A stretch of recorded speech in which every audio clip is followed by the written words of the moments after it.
do what you are doing best and outsource the rest. حلوة دي. انا شركه بتاعت تعبئه ميه مثلا، مياه معدنيه او مياه معالجه whatever، تمام؟ فانا عارف كويس قوي الابار وتحليلاتها واحلل الميه ونسبه المعادن والمكن اللي هيستخدمه وازاي يعمل المعادله بتاعت الميه ويطلع ميه بيور وحلوه والكلام ده كله.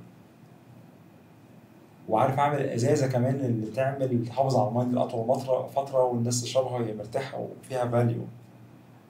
لكن عشان اعمل مكنه او اجيب مكنتين 3 تطبع الليبل اللي بتلزق على الازازه وتعمل الغطا، تمام؟ اولا خدت حيز من مساحه المصنع بتاعتي، ما عنديش خبراء في الطباعه، دي صناعه تانية خالص اصلا، تمام؟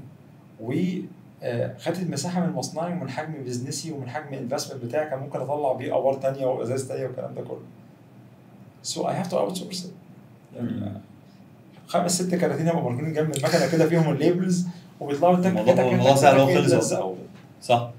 انا ليه واخد البروسيس كلها واخد التشين كلها. فاول حاجه بنقولها للناس you have to assess your business process chain.